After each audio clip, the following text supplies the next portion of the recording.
मैं Divyanka Tripathi Dahiya crime petrol सतर्क women against crime की इस श्रृंखला में आपका स्वागत करती हूँ। धैर्य, समय और उम्मीद से बना हुआ वो बांध है जिसके टूटने का खतरा हमेशा ही बना रहता है। लेकिन जिंदगी में कभी कभी ऐसे मौके आते हैं जब हमारे पास धैर्य के अलावा और कुछ नहीं होता। कुछ ऐसा ही हो रहा था हमारी आज की कहानी में एक पिता के साथ। 20 साल पहले हुए हादसे की सच्चाई जानने के लिए इस पिता ने 20 साल का लंबा इंतजार किया। 20 साल सुनने में ही कितने लंबे लगते हैं। सोचिए, इंसाफ के लिए ये 20 साल, धैर्य के लिए ये 20 साल एक पिता के लिए कितने ज्यादा लंबे रहे होंगे।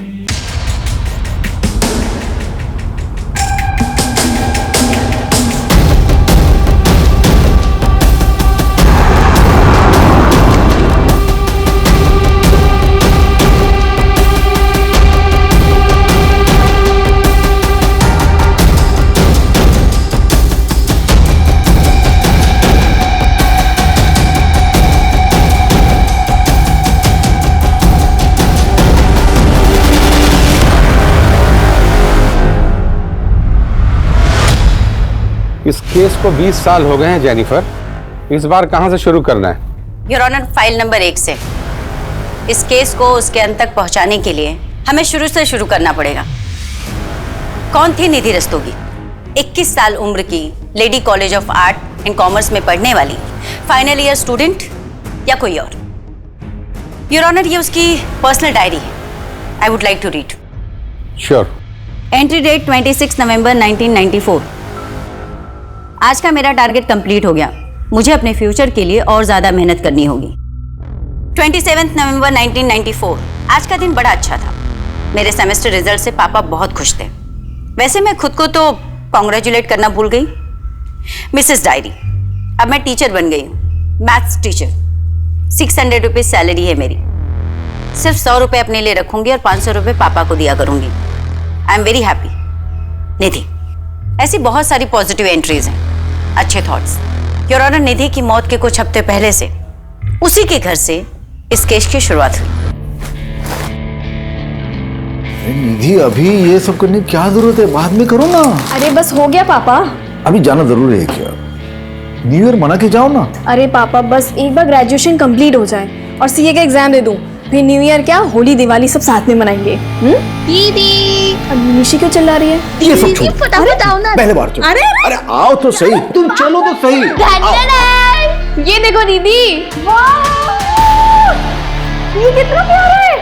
कौन है निशी? ये तुमने सजाया? हाँ दीदी, और ये देखो दीदी, सेंटा का बास्केट जिसके अंदर सेंटा हमारे गिफ्ट्स रखेगा। सुन लिया ना सेंटा? क्या नहीं समझी? मुझसे भी हाइट में लंबी हो गई है और तुझे अभी तक नहीं पता चला कि सेंटा कोई और नहीं, पापा है। याद कर, हम हर बार रात के 12 बजे बाहर जाते थे सेंटा को देखने, तो पापा कुछ ना कुछ भूल जाते थे। जैसे मेरा पर्स खो गया, मेरी वॉच रह गई। पापा, मैं क्या सोच रही हूँ, इस बार ना हम गिफ्ट वहां छुपाएंगे। कहाँ? आया। बच्चों, इस सेंटा जो है ना, ये असल में होता है।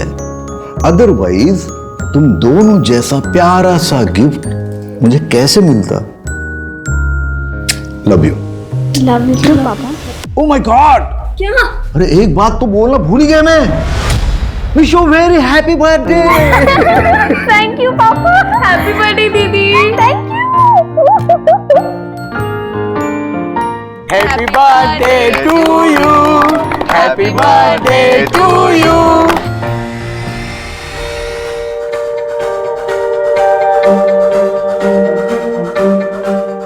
निधि की पढ़ाई लिखाई में तो बहुत खर्च होता होगा ना, क्योंकि पंजिम के अच्छे कॉलेज में पढ़ती है ये।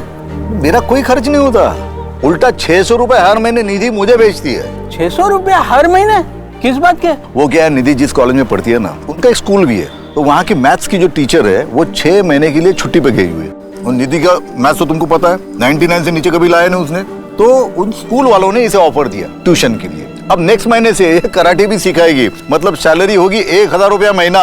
अरे वाह, क्या बात है, ये सुन के तो बहुत खुशी हुई निधि। हाँ, थैंक यू अंकल। वैसे आज अगर भाभी जी जिंदा होती ना तो वो तो मेरे मुंह में मिठाई ठूस ठूस के मेरा शुगर ही हाई कर देती थी। अरे तुम्हारे शुगर को लो करते। आओ वाइन पीते। आओ। हाँ चलो चलो।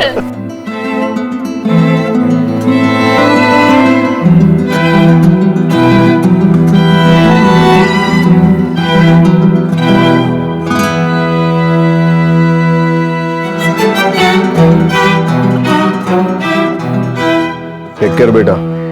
और हाँ, 24 घंटे ना किताबों में घुसे मत रहना, थोड़ा खाने पीने का भी ध्यान रखना है? अभी 53 किलो की हो तुम, अगर 52 भी हो जाओगे ना तो उन हॉस्टल वालों की खैर नहीं बता रहा हूँ। 55 की हो जाऊंगी बस। अरे वो इतना भी खाने पीने का ध्यान मत रखना, पढ़ाई पे कंसंट्रेट करना, पढ़ाई मन लगा के कर।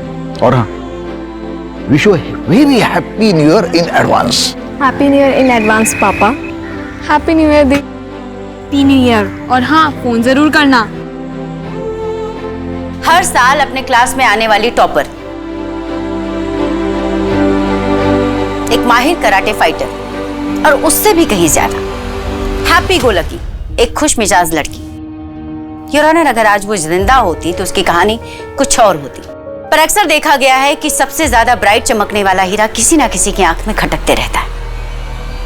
निधि के साथ भी वैसा ही कुछ।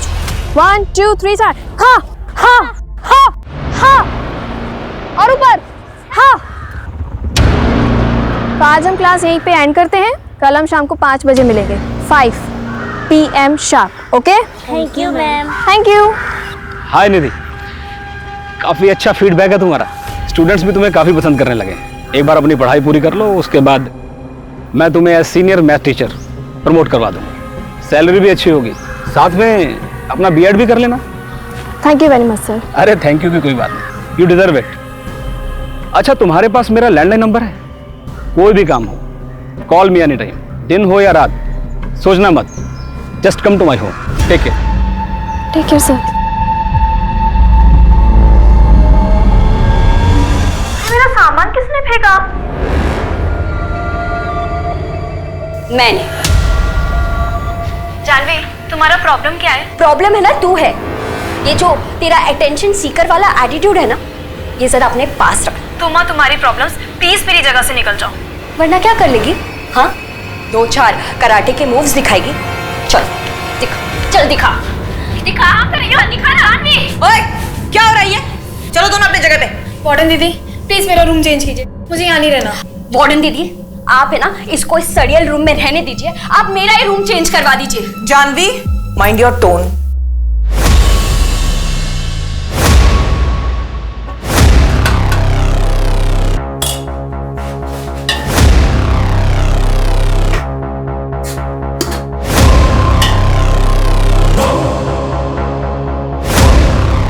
जया, ये जानवी ना मुझे बहुत इरिटेट कर रही है।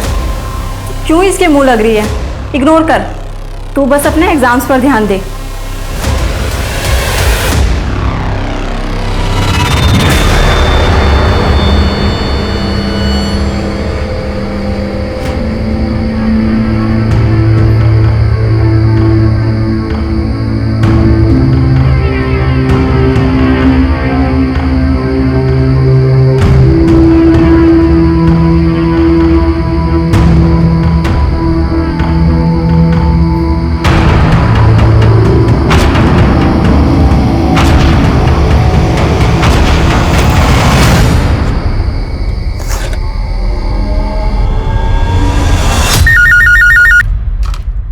हेलो पापा। हाँ निधि बेटा, बोलो, कैसी हो? बस ठीक हूँ पापा। अरे तुझे पता है निशि ने आज क्या किया? अरे रास्ते पर से कुत्ते का बच्चा घर पे लेके आई, फिर उसको लाख समझाया, उसके बाद वापस छोड़ के आई। वो अभी रूठ के बैठी है, बोलती खाना नहीं खाएगी। निधि, तू पक्का ठीक तो है ना बेटा? हाँ पापा, मैं ठीक हूँ। मुझे आपसे कुछ बात करनी थी। क्या बात है? कोई प्रॉब्लम है? वो रितेश वहां आया क्या? नहीं पापा, रितेश की बात नहीं है। तो बेटा खुल के बोलना, क्या बात है? पापा मैं आपसे बाद में बात करती हूँ, मेरी वो दोस्त आ गई है। ठीक है, तुम मुझे जरूर फोन करना, मैं इंतजार करूंगा तुम्हारे फोन का।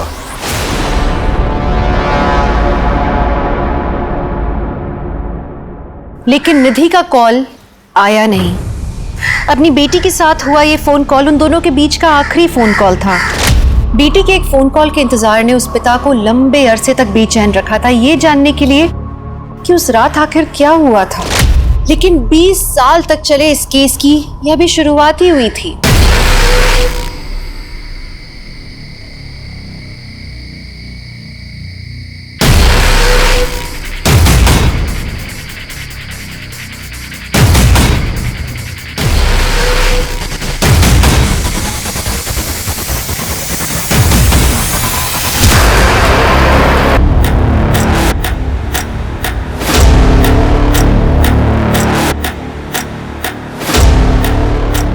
सर, फोन आया था, कुछ सामान बिखरा हुआ है और लड़की सुबह से गायब है। सारे हॉस्टल को अच्छे से चेक करो। सर।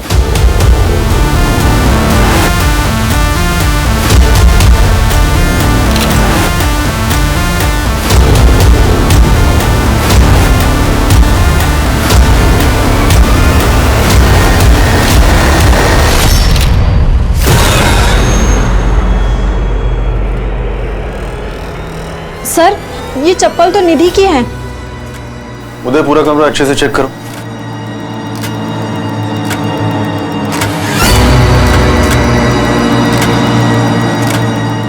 इसमें तो आज की डेट लिखी है, मतलब वो सुबह लापता होने से पहले अपने मैथ्स के सम सॉल्व कर रही थी। हाँ सर, फ्रिज के पास एक पानी की बोतल मिली है और हॉस्टल के बैक साइड पे एक स्लीपर।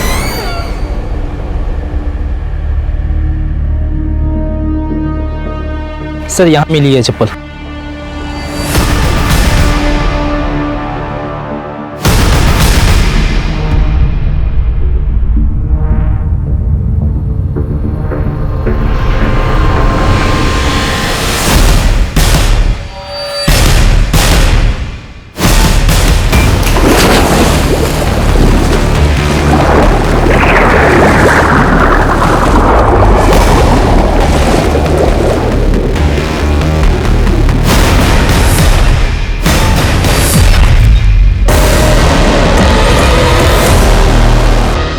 पापा, मैं आपसे बाद में बात करती हूँ, मेरी वो दोस्त आ गई है।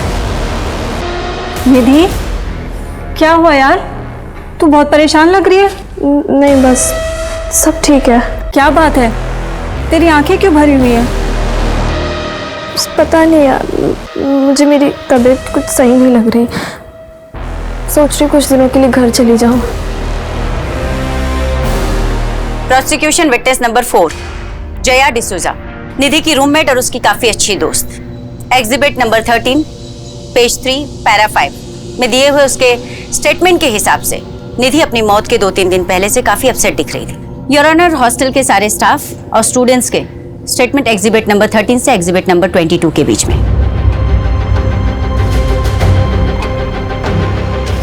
सर, यकीन ही नहीं हो रहा कि निधि अब हमारे बीच नहीं रही। पता नहीं उसने ये सब किया ही क्यों। क्या तुम्हें लगता है ये आत्महत्या हो सकती है? सर, उसकी फैमिली में सुसाइड हिस्ट्री रही है। उसकी माँ ने भी सुसाइड किया था, और अगर निधि की लाइफ में कुछ प्रॉब्लम्स रही होगी तो हमें उसके बारे में कुछ नहीं पता। आर यू श्योर ये सुसाइड हो सकता है? सर, एक्सीडेंट भी हो सकता है। कुएं के पास का इलाका चिकना है, कई बार मेरा भी पैर फिसल गया। हो सकता है निधि के साथ भी कुछ ऐसा ही हुआ।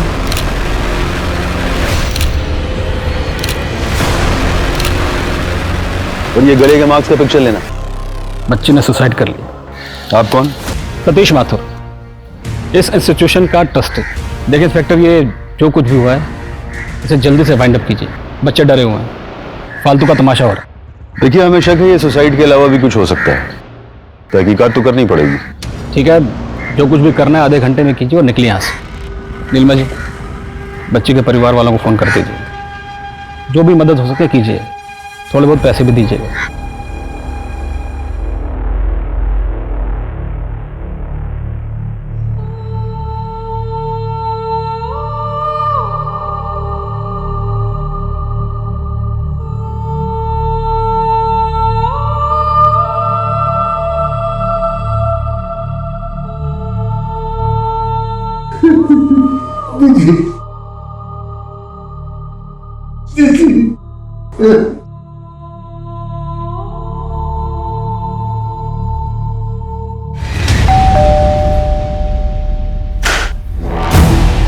एसपी सर ने बुलाया है।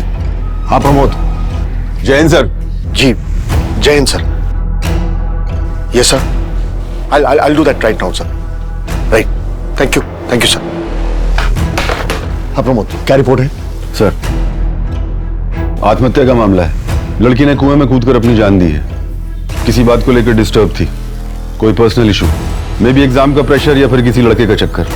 पोस्टमार्टम रिपोर्ट क्या कहती है? Same sir, suicide, no foul play. लड़की की बॉडी उसके घर वालों को पहुंचा दी है। Good job.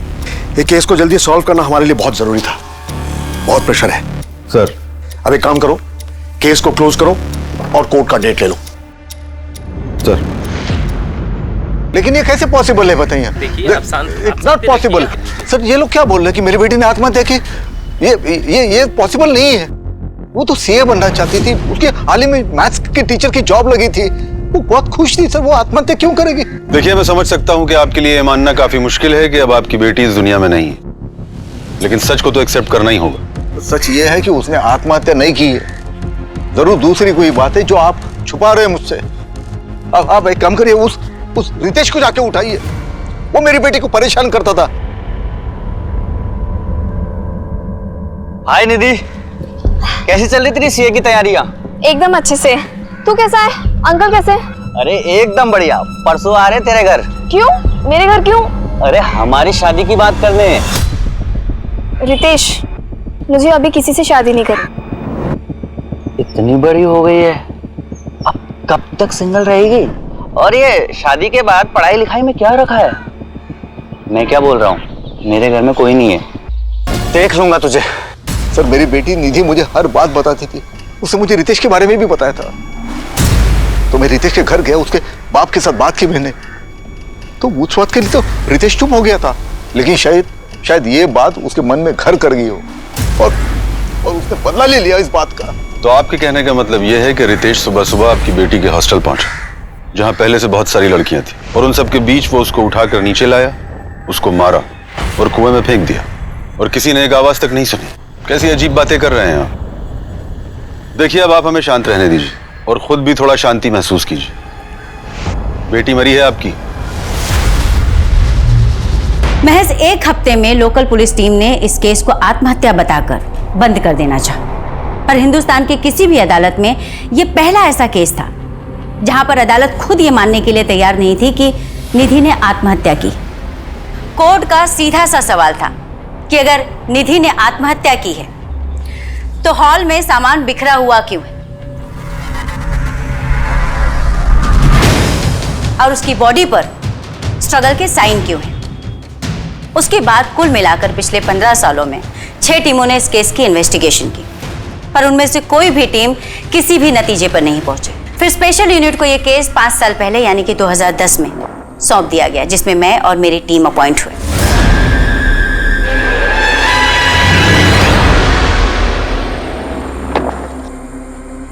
मैम, अब तक 6 टीम ने इस केस को सुसाइड बताया है और सबने रिक्वेस्ट की है कि इस केस को क्लोज कर दिया जाए, लेकिन 7वीं टीम का ऐसा कोई इरादा नहीं।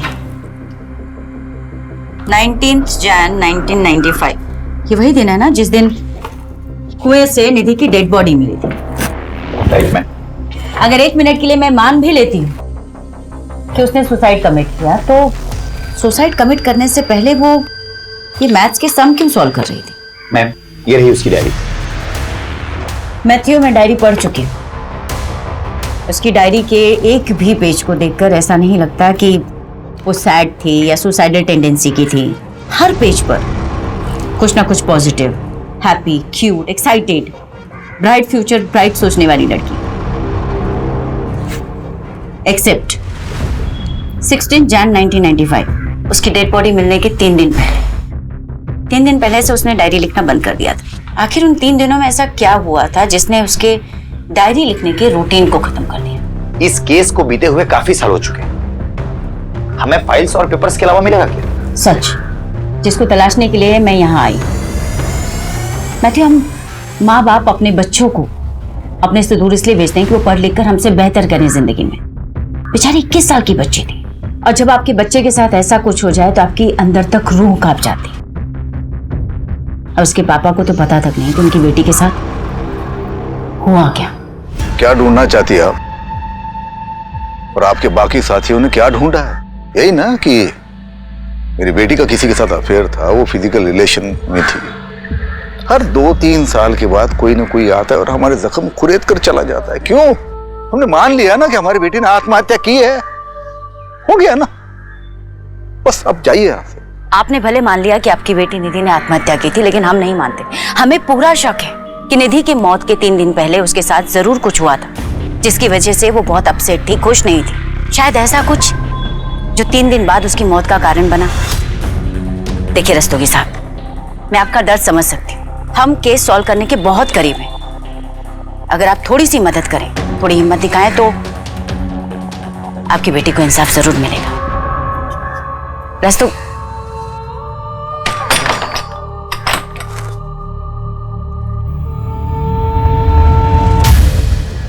मैम, ये रही निधि की ऑटोप्सी रिपोर्ट।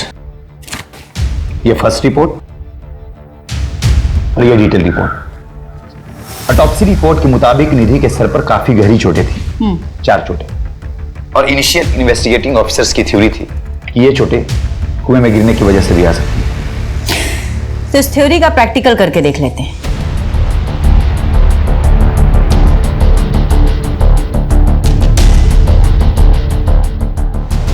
मैनिक्विन लाओ।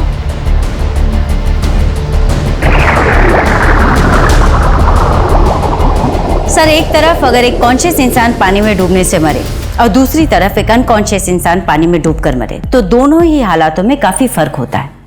मैं एक्सप्लेन करती हूँ। सर, जब पानी में डूबने की वजह से लंग्स के अंदर पानी भरता है, तो कॉन्शियस इंसान और अनकॉन्शियस इंसान दोनों के सिनेरियो में लंग्स के अंदर अलग अलग टाइप का झाग बनता है। क्योंकि जो कॉन्शियस इंसान होगा उसकी सांसें तेज होंगी, वो छटपटाएगा, बाहर निकलने की कोशिश करेगा, भले ही वो आत्महत्या के इरादे से ही पानी में क्यों ना कूदा। और जो अनकॉन्शियस है वो सीधे डूबकर मर जाए। निधि के लंग्स कंडीशंस को देखकर ये साफ साफ पता चलता है कि पानी में डूबते वक्त वो कॉन्शियस नहीं थी। मतलब ये सुसाइड नहीं, एक्सीडेंट भी तो हो सकता है।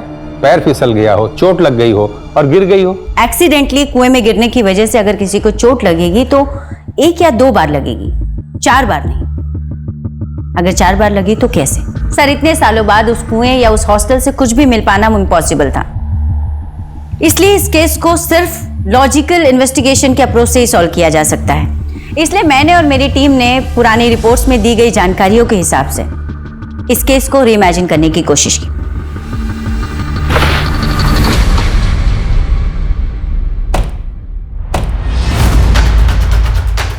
रिपोर्ट्स के मुताबिक निधि का बेड ये था और सुबह के करीब 4 बजे जब सब लोग सो रहे थे, निधि यहां बैठकर सम सॉल्व कर रही थी। सम सॉल्व करते करते सुबह के करीब 4 बजे उसे प्यास लगी और वो फ्रिज का पानी पीने के लिए नीचे चली।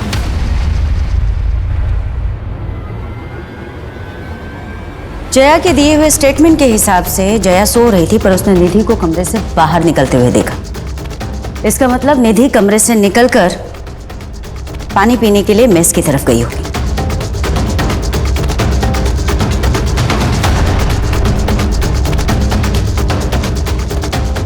पुलिस फाइलिंग के हिसाब से आज से 15 साल पहले फ्रिज यहाँ कहीं था, जहाँ पर उन्हें एक गिरी हुई बोतल भी मिली थी।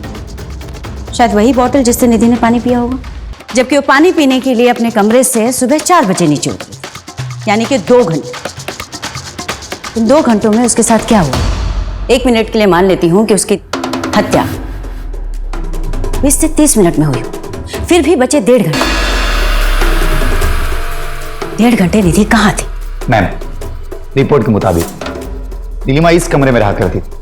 नीलिमा इस हॉस्टल की केयर टेकर हुआ करती थी, लेकिन हादसे वाली रात नीलिमा ने न तो कुछ देखा और ना ही कुछ सुना। ऐसे लगता है निधि को किसी ने हिप्नोटाइज करके बड़े आराम से सब कुछ करा दिया। क्या हुआ मैडम? कुछ पता चला आपको? इन्वेस्टिगेशन हो रही है, पता भी चल जाएगा। देखिए मैडम, बच्चियां बाहर धूप में खड़ी हैं, आप लोग ऐसे बार बार आ जाते हैं, अच्छा नहीं लगता। अब आपका हो गया ना सब, जाइए और रिपोर्ट फाइल कीजिए। और क्या फाइल करूं रिपोर्ट में? यही कि बच्ची बीमार थी, परेशान थी।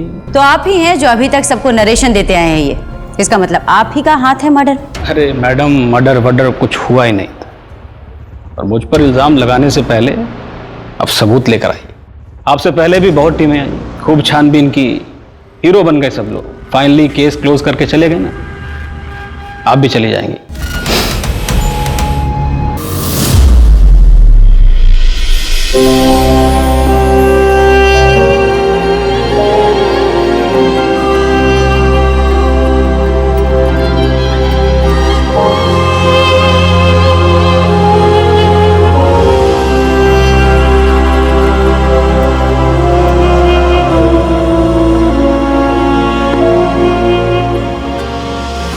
क्राइम सीन की फोटोज तुमने ही खींची थी ना? कुछ अजीब सा लगा था तुम्हें, जिससे हमें ये पता चल सके कि एग्जैक्टली उस रात हुआ क्या था? आपके पास डेड बॉडी के सिर्फ 3 फोटो हैं, मैंने 7 सबमिट किए थे। 7? पर पुलिस फाइल में तो इसका कहीं कोई जिक्र नहीं। लड़के के गले पे नाखून के निशान थे, उसके सिर के पीछे जो चोट लगी थी वो लंबाई में कट था। तो बाकी की 4 फोटो तुम्हारे पास हैं? 15 साल हो गए मैडम। उस वक्त हमारा काम सिर्फ रील पे चलता था, रील और कैमरा दोनों तोड़ दिए गए हमारे। किसने तोड़ा? आपकी हर एक टीम को बताया था मैडम। पहली टीम पर ऊपर से बहुत प्रेशर था, शायद कोई पहुंचा हुआ आदमी शामिल था। स्टेटमेंट दोगे? कितनी बार दूं सर? ठीक है मैडम, दे देते हैं, लेकिन होगा क्या? आपके पास भी किसी ऊपर से फ़ोन आएगा और आप भी स्टेटमेंट सबमिट नहीं कर पाओगे। पहुंचा हुआ आदमी? आखिर कौन है ये पहुंचा हुआ आदमी जिसने आज से 15 साल पहले पुलिस, रिकॉर्ड, स्टेटमेंट सब कुछ मैनेज कर लिया? जरूर पहले की टीम्स पर इस आदमी का दबाव रहा होगा। कहीं हम पे भी ये दबाव बनाया तो? नहीं मैथ्यू, अब 15 साल हो चुके, मुझे नहीं लगता कि अब वो कुछ कर पाएगा। पर फिर भी अगर हम पे कोई प्रेशर आया तो? फिर तो और अच्छा, हमें आसानी होगी उसे ट्रैक करने में। मैडम, पिछले 15 सालों में टीवी पर न जाने कितने सारे केसेस सुने, सबको इंसाफ मिला, कुछ नहीं तो अरेस्ट तो हुआ, लेकिन मेरी निधि को आज तक इंसाफ नहीं मिला। सर, माफी चाहती हूँ, आपको अपनी बेटी के इंसाफ पाने के लिए इतना लंबा इंतजार करना पड़ा, बट आई प्रॉमिस कि मैं पूरी ईमानदारी से इन्वेस्टिगेशन करूंगी, एक भी पहलू नहीं छोड़ूंगी। बेटी के खोने का दर्द क्या होता है मैं समझ सकती हूँ, मेरी भी एक 6 साल की बेटी है। सर, मैं जानना चाहती हूँ कि इन 15 सालों के दौरान जो भी टीम इन्वेस्टिगेशन कर रही थी, कभी भी आपको ऐसे महसूस हुआ कि उन पर कोई दबाव डाला जा रहा है, उन्हें प्रेशराइज किया जा रहा है कि वो केस को रफा दफा कर दें?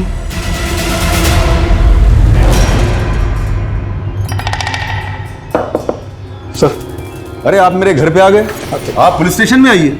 सर प्लीज आप फिर से तहकीकात कीजिए ना। देखिए, मेरी बेटी ने आत्महत्या नहीं की है, वो ऐसे कैसे कर सकती है सर? तो आप ही बताइए उसने ऐसा क्यों किया? आपकी लड़की जवान थी, घर से दूर रहती थी हॉस्टल में, आपकी निगरानी तो थी नहीं उस पर। मतलब क्या आपका? मतलब ये है कि हमने हॉस्टल के आसपास पता किया था, किसी लड़के के साथ घूमती थी, वो भी मोटरसाइकिल पर। वो तो आपकी इज्जत के बारे में सोच के मैंने डॉक्टर से कहा था कि इसकी सेक्सुअल एक्टिविटी के बारे में रिपोर्ट में ना लिखे। क्या? जी हाँ, शारीरिक संबंध थे उसके। आइंदा मत आना, क्योंकि हम ये केस बंद कर चुके हैं। चलो अब जाओ यहां से। देखिए सर, आपको अगर हमें इंसाफ नहीं दिलाना है तो मत दिलवाइए, लेकिन मेरी बेटी को यूं बदनाम मत कीजिए। आपसे हमें कोई उम्मीद नहीं है।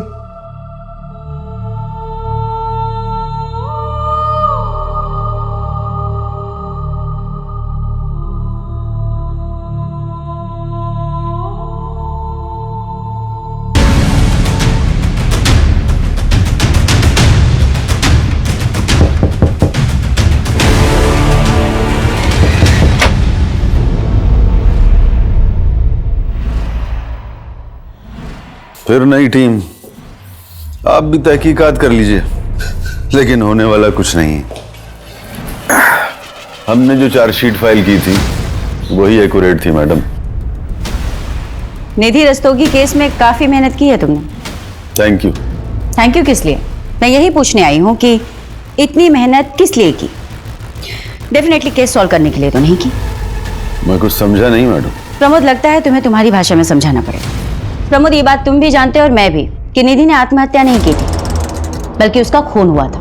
और इस हत्या को आत्महत्या की शक्ल देने के लिए पहले उसके सर पर 4 बार वार किया गया, उसके बाद में उसे कुएं में फेंक दिया गया। तुमने तो उसकी रिपोर्ट तक को मैनिपुलेट किया। अब सच सच बताओ कि ये सब तुमने किसके इशारे पे किया? आज से 15 साल पहले सिस्टम की वीकनेस का फायदा उठाकर तुमने एक बहुत बड़े अपराध पर पर्दा डाला था। मैं उन सबके नाम जानना चाहती हूँ। ये आप क्या कह रही हैं? मैंने ऐसा कुछ नहीं किया। और फिर उस समय तो ये केस सुसाइड लगा था।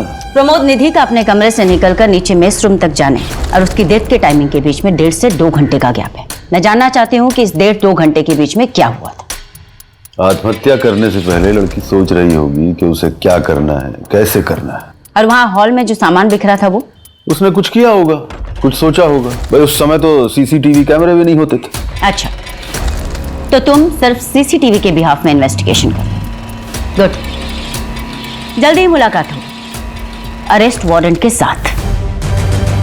और तुम अच्छी तरीके से जानते हो तुम्हारे डिपार्टमेंट से कहीं ज्यादा मशहूर हमारे डिपार्टमेंट की खातिरदारी।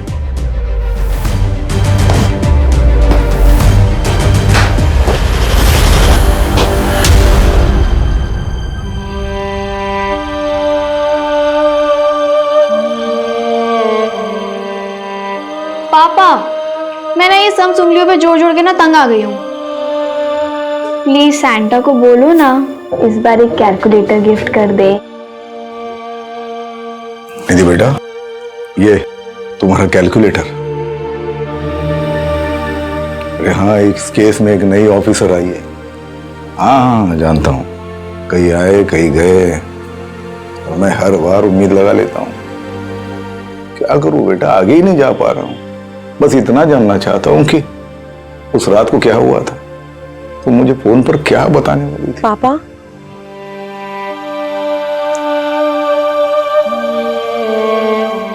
हर बार यही सोचता हूँ कि अगर थोड़ा सा फोर्स करके उसी रोज पूछ लेता, क्या पता शायद दूसरे दिन में तुम्हें मिलने चला आता और शायद आज तुम हमारे साथ होती।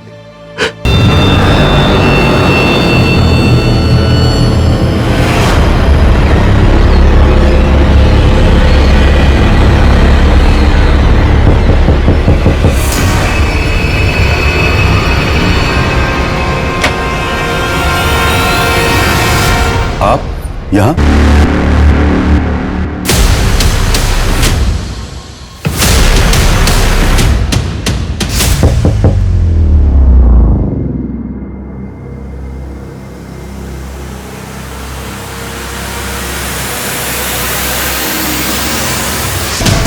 Your honour, inspector Pramod Sharma ji को जहर देकर मारा गया था। इंस्पेक्टर प्रमोद शर्मा की टीम इस केस पर काम करने वाली पहली टीम थी जिन्होंने निधि की डेड बॉडी, उसके कपड़े, उसका रूम अच्छे से देखा और इस केस से जुड़े सारे एविडेंस कलेक्ट किए थे। बट अनफॉर्चुनेटली इस केस से जुड़ी बहुत सी इंपॉर्टेंट चीजें उन्होंने प्रिजर्व नहीं की, जैसे कि विक्टिम के कपड़े और भी कई सामान। पर कहते हैं योर ऑनर कि बुरा चाहने वाला 100 बुराई क्यों ना करे, किसी की एक अच्छाई उन 100 बुराइयों पर भारी पड़ती।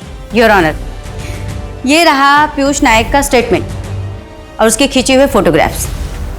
योर ऑनर, पीयूष नायक वो फोटोग्राफर है जिसने क्राइम सीन की फोटोग्राफी की थी। योर ऑनर, जो कोई भी बहुत ही पावरफुल और पहुंचा हुआ इंसान है, तभी पुलिस इन्वेस्टिगेशन से लेकर एविडेंस डिस्ट्रॉय करवाने तक हर जगह उसका अच्छा खासा इन्फ्लुएंस है। योर ऑनर, मुझे लगता है इंस्पेक्टर प्रमोद शर्मा जी की हत्या में भी उसी का हाथ होगा।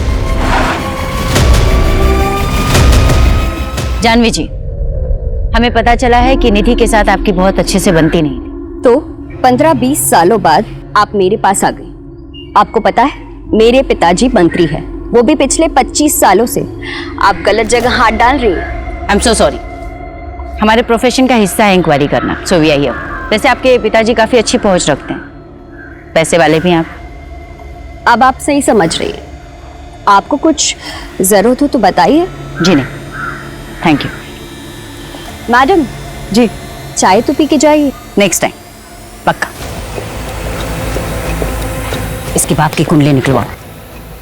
अगर ये लोग इतने ही पहुंचे हुए हैं तो जानवी जरूर इस केस में इन्वॉल्व होगी।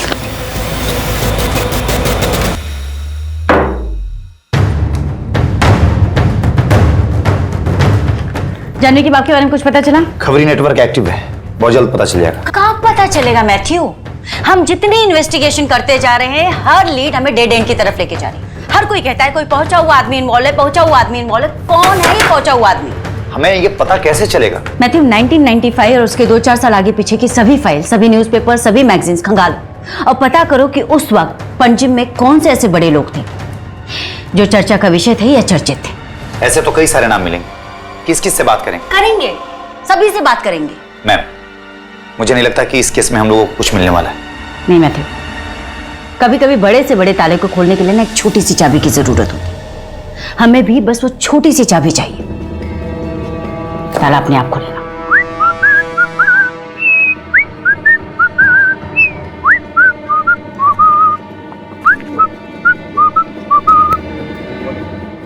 एक्सक्यूज मी दोस्त, पैराग्लाइडिंग करेंगे? पैराग्लाइडिंग ये भाई मैम, अपना जेस्की है, स्कूबा डाइव है, सब एकदम पैकेज में करा दूंगा, डिस्काउंटेड। लियो दलूंगा। कोई बात नहीं ब्रदर, कोई बात नहीं, एंजॉय एंजॉय।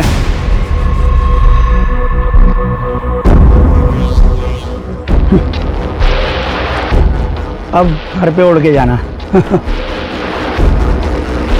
नदीम अहमद पेशे से चोर, लेकिन इस केस में एक बहुत ही इंपॉर्टेंट कैरेक्टर है। भैया एक चाय देना कुल्हड़ वाली। Thank you.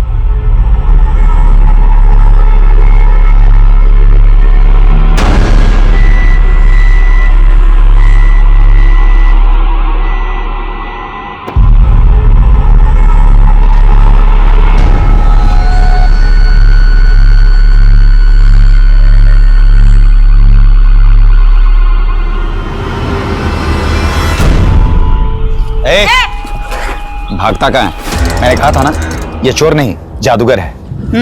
पर आप लोग हो कौन? Special unit. वो जो टीवी पे बताते हैं वो? गोवा सुर्खियां। आज से करीब 18 साल पहले तूने स्टेटमेंट दिया था कि तू चोरी करने के इरादे से एक गर्ल्स हॉस्टल में गया था और वहां तूने कुछ और देखा। क्या देखा?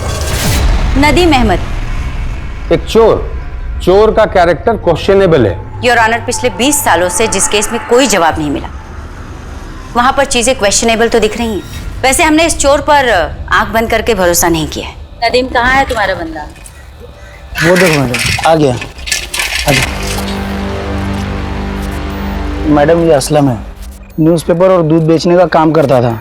असलम, जरा बता मैडम को उस सुबह तूने क्या क्या देखा था?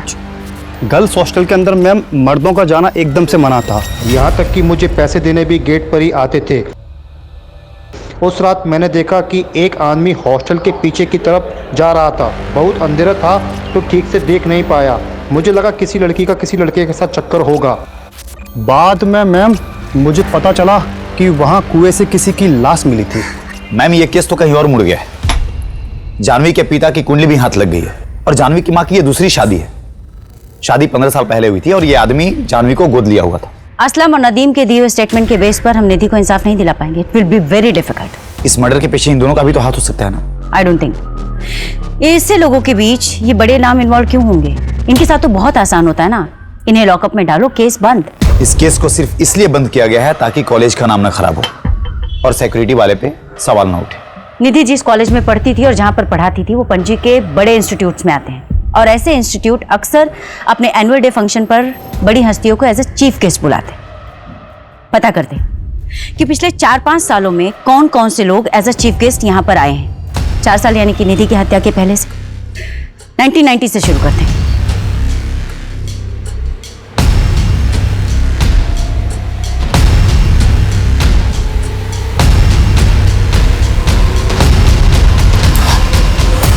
मैम, मैंने सारे फोटोज देखे और इन फोटोज में मुझे कुछ पावरफुल लोग दिखे, लेकिन कनेक्शन कैसे ढूंढेंगे? मैथ्यू, मुझे लगता है ना कि हमें नए सिरे से शुरुआत करनी चाहिए।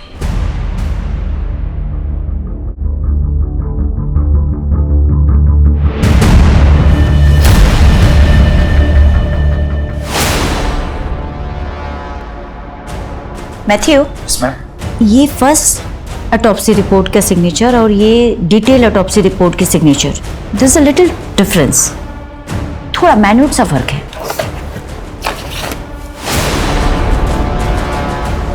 आप बिल्कुल सही कह रही हैं, दोनों सिग्नेचर के फ्लो में थोड़ा फर्क दिख रहा है।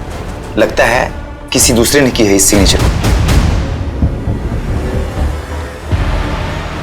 डॉक्टर शिवदर्शन रेड्डी, मैं sir Jennifer Pereira, special unit officer.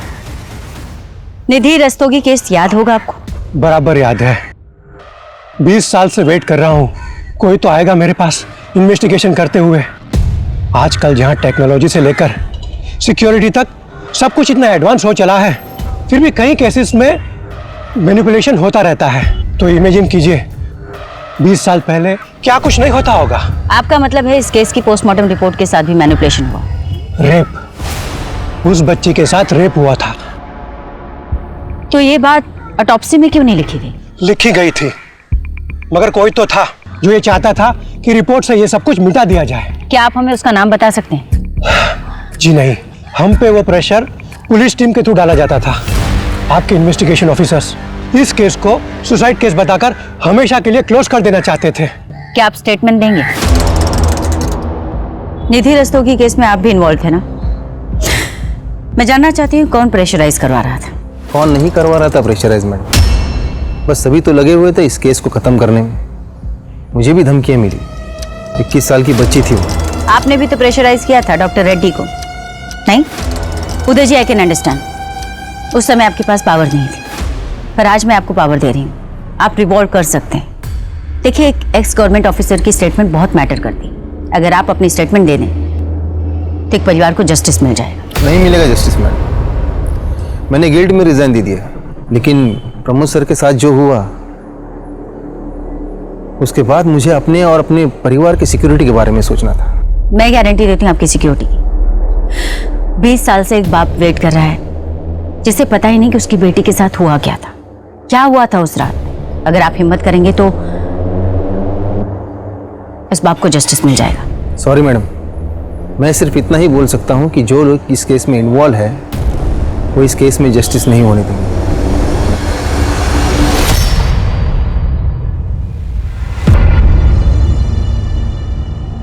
लगता है हमें भी इस केस को सॉल्व करने में 20 साल लग जाएंगे। पता काफी लोगों को है, पर कोई कुछ नहीं कहना चाहता। नीलिमा इस हॉस्टल की केयरटेकर हुआ करती थी, लेकिन हादसे वाली रात नीलिमा ने न तो कुछ देखा और न ही कुछ सुना। निधि का रेप हुआ था ना, हॉल में सामान भी बिखरा पड़ा था और नीलिमा का कमरा मेस रूम के बगल में। माना कि वो सो रही थी, पर कुछ तो आवाज सुनी होगी उसने।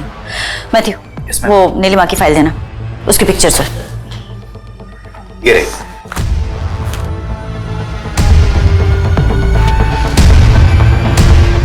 कुछ तो कनेक्शन है। मैम, अगर मैंने स्टेटमेंट दे दिया तो क्या आप मुझे गारंटी देती हैं कि आप निधि को जस्टिस दिलाएंगे और बैकआउट नहीं करेंगे? एसपी साहब, बेहतर होगा आप इज्जत से खुद ही सब बता दें। वैसे हमने होम मिनिस्ट्री में सारी डिटेल्स भिजवा दी है। हमें पता है कि आप वही ऑफिसर हैं जिन्होंने इन्वेस्टिगेशन टीम पर प्रेशर डाला था। केस को क्लोज करो और कोर्ट का डेट ले लो। सर, नदीम हमें सब कुछ बता चुका है, पूरी थ्योरी रेडी है हमारे पास। और वो पीएसआई ऑफिसर जिन्होंने अर्ली रिटायरमेंट ले ली थी आपके प्रेशर की वजह से। अब आप बताएंगे कि आपने ये सब किसके लिए किया या किसके कहने पर किया? मैं उन्हें मना नहीं कर पाया, गुरु माना है मैंने उन्हें। हर इंसान में गलत भावना होती है, लेकिन हमें उसे काबू में रखना है। जब हमारा ध्यान अच्छी बातों में लगाएंगे तब सब कुछ अच्छा होगा। We have to move forward in our life. पीछे मत देखो, जो हुआ अच्छे के लिए होता है। हर इंसान में अच्छा करने की ताकत होती है। पॉजिटिव एनर्जी में जो ताकत है ना, वो किसी और चीज में नहीं। जब आप सोचते हो आई एम द बेस्ट, आप बेस्ट हो जाते हो। तो से with me, I am the best, I am the best, I am the best, I am the best. Donation पहुंच गई?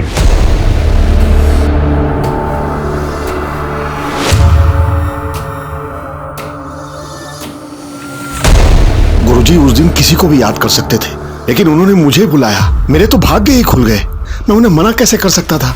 19 जनवरी 1995 निधि ने सुसाइड नहीं किया था, उसका मर्डर हुआ था और रेप भी। तुम्हें तो पता ही होगा क्योंकि तुम वहां थी।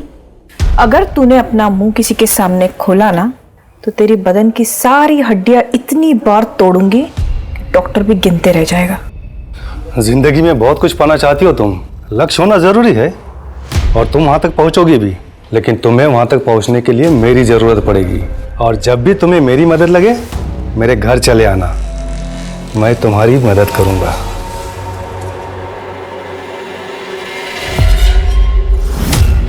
आज जब गुरुजी आए थे ना तुम सबसे मिलने, उन्हें तुम बहुत पसंद आई।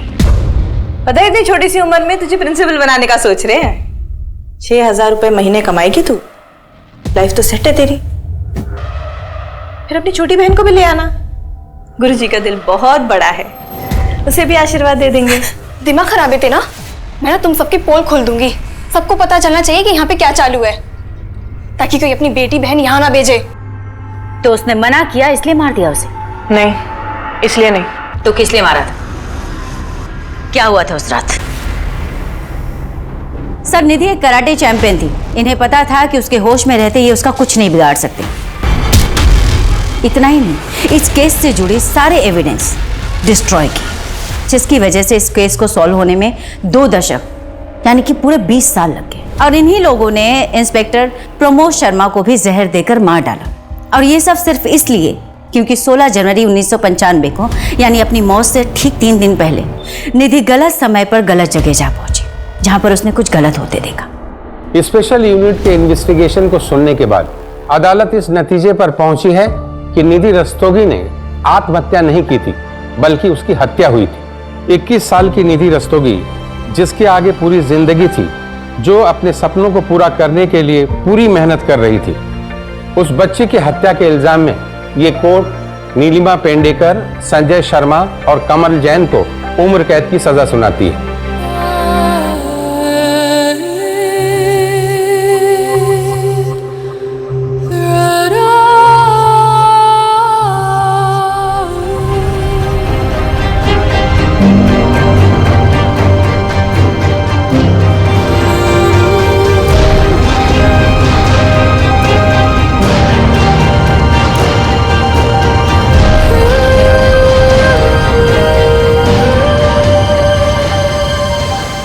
इस केस में justice was delayed but not denied.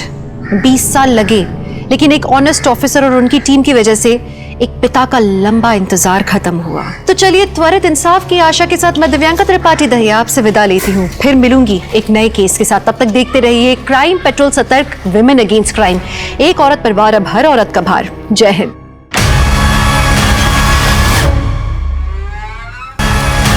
खुशी के घर से उसके लैपटॉप का गायब होना और उसके कॉल रिकॉर्ड में एक फेक नंबर का मिलना।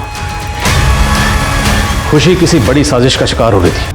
नमस्कार, मैं दिव्यांका त्रिपाठी दहिया क्राइम पेट्रोल सतर्क, विमेन अगेंस्ट क्राइम की श्रृंखला में आपका स्वागत करती हूँ। हम अपने आसपास आए दिन ऐसे कई लोगों को देखते हैं जिनमें दूसरों को अपना बना लेने की कला होती है। हम उनकी बातों पे आराम से विश्वास कर लेते हैं, भले वो कितना भी बड़ा झूठ क्यों ना बोल रहे हो। वहीं कुछ लोग इतने मजबूर होते हैं कि वो चीख चीख कर कितना भी सच क्यों ना कहें, कोई उनकी बात पर भरोसा नहीं करता। आज की ये कहानी ऐसे किरदारों की है। सच, झूठ, प्यार और विश्वास की उधेड़-बुन ने ऐसे गुनाह को जन्म दिया जिसने इन पीड़ितों की न सिर्फ जिंदगी बल्कि उनसे उनका इंसाफ भी छीन लिया।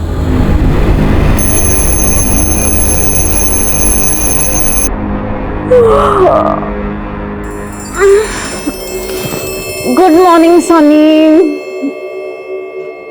चलो वेक अप। नहीं उठना? ओके स्लीप, लेकिन मुझे तो उठना पड़ेगा।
मैं तन्ने कभी ढूंढ ना पाऊंगा? देखो मैं जानती हूँ तुम्हें पैसे चाहिए, मुझे थोड़ा और वक्त दे दो प्लीज। वक्त मांगने के बाद फिर से भाग गई तो मैं कुछ ना जानूं। मन्ने मेरे पैसे अभी चाहिए। मेरे पास पैसे नहीं है अभी, मुझे बस 2 दिन का वक्त चाहिए, मैं खुद तुम्हें फोन करूंगी। अगर 2 दिन में तेरा फोन ना आया ना तो तीसरे दिन बहुत खलेगा तन्ने। चलता हूं।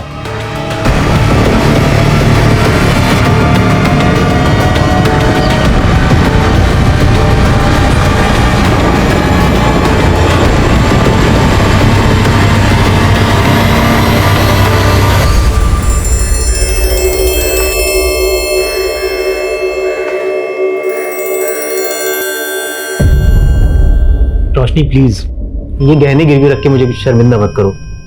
दोस्त हो तुम मेरी, अगर तुम्हें 7 लाख रुपए की जरूरत है वो मैं तुम्हें वैसे भी दे सकता हूँ ना। नहीं विश्वा, प्लीज, अगर मैं तुम्हें पैसे नहीं लौटा पाई सही टाइम पे तो रिश्ते खराब हो सकते हैं। प्लीज तुम ये गहने सिक्योरिटी समझ के रख लो। तुम कह रही हो तो मैं रख लेता हूँ, लेकिन ये तुम्हारी अमानत है। और देखो, पैसे लौटाने के लिए ज्यादा प्रेशर मत लेना, जब हो आराम से दे देना। ये लो। थैंक यू विश्वा, तुम आज भी बिल्कुल नहीं बदले, पहले जैसे ही हो, बहुत ही हेल्पफुल। बदली तो तुम भी नहीं। शादी कर ली तुमने? मेरी छोड़ो, तुम्हारी मैरिड लाइफ कैसी चल रही है? Are you happy? पर Roshni, I will suggest you something. तुम्हें भी लाइफ में आगे बढ़ जाना चाहिए।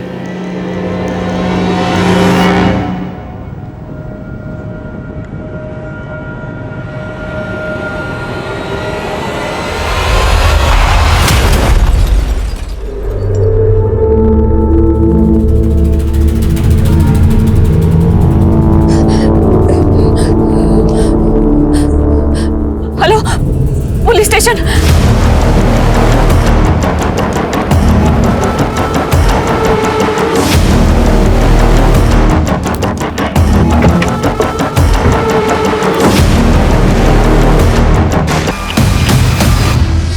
All patrolling team alert, all patrolling team alert. Makrana road से एक व्हाइट कलर की कार में एक आदमी को किडनैप किया गया। चारों तरफ नाकाबंदी तेज कर दो। हर सफेद गाड़ी को चेक करो, कोई भी गाड़ी बचनी नहीं चाहिए। और है ना,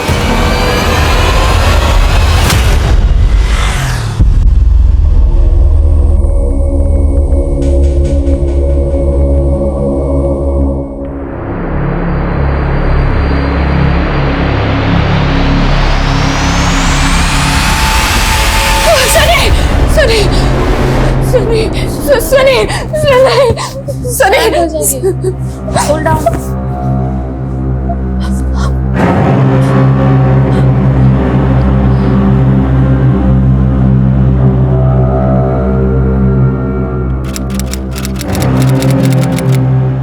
रोशनी जी, किडनैपर्स का तो अभी तक हमें कोई क्लू नहीं मिला है, लेकिन कल अपने हस्बैंड के बारे में आप हमें कुछ भी नहीं बता पाई थी। उनका नाम क्या है? सनी। वो वैसे उनका नाम सुरेंद्र वशिष्ठ है, पर मैं उन्हें सनी बुलाती हूँ। उनका कोई फोटो है आपके पास? जी हाँ, मेरे फोन में है।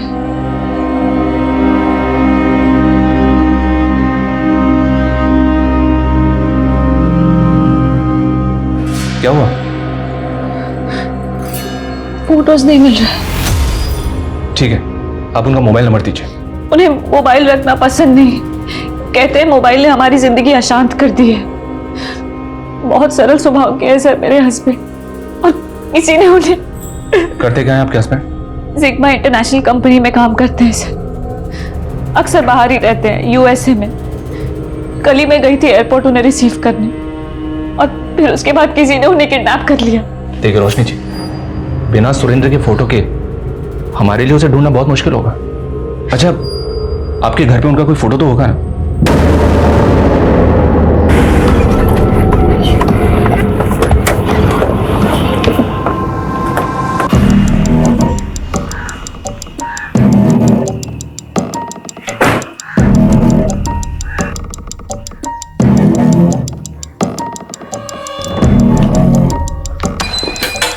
सर मैं 1 मिनट में आई। ठीक है।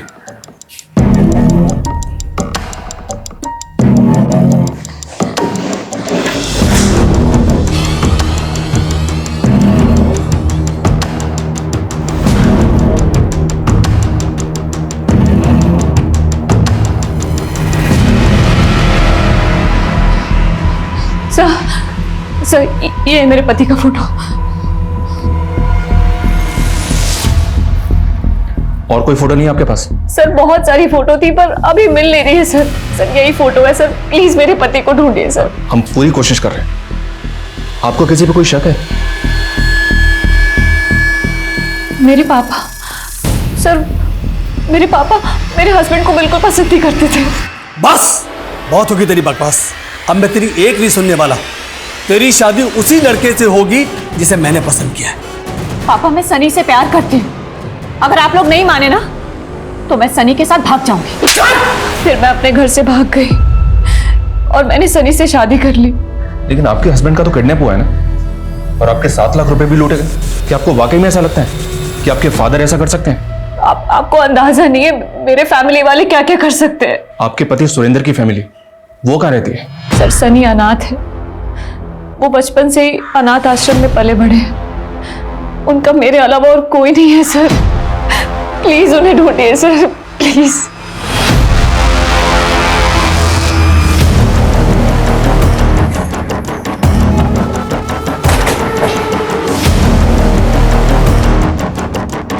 सर रोशनी भले ही मेरी मर्जी के खिलाफ जाकर यहाँ से भाग गई थी, पर पिछले 3 महीने से वो कहाँ है मुझे मालूम नहीं। अरे मुझे ये तक नहीं पता कि उसने शादी कर ली है। उसने सुरेंद्र से शादी की, जिसको आप पसंद नहीं करते थे। इस नाम के लड़के को मैं जानता तक नहीं। सर पहले मुझे भी ये लगा था कि वो किसी लड़के के साथ भाग गई है, लेकिन बाद में पता चला कि वो यहाँ से पैसे लेकर भाग गई है। वो पैसे लेकर भाग गई? सर रोशनी एक इंश्योरेंस एजेंट है, उसने अपने 30-35 क्लाइंट का एक बीसी का ग्रुप बनाया था। रोशनी के ग्रुप में तकरीबन हर मेंबर 25,000 रुपए जमा करता था। मेरे ख्याल से 9.5-10 लाख रुपए इकट्ठे हुए थे। वो सारे पैसे लेकर रोशनी भाग गई। कहाँ भगाया अपनी बेटी को? हम लोग का 10 लाख रुपया लेकर भागी है। मुझे नहीं पता कि मेरी बेटी कहाँ है। अरे साफ साफ झूठ बोल रहा है ये। हाँ? जरूर इसी ने अपनी बेटी को छुपाया है। सर उसकी वजह से हम किसी को मुंह दिखाने लायक नहीं रहे और हम पर आरोप लगा दिए। और उसकी शादी हो गई ये तक नहीं पता मुझे। उसके हस्बैंड की शक्ल तक नहीं देखी मैंने आज तक। सर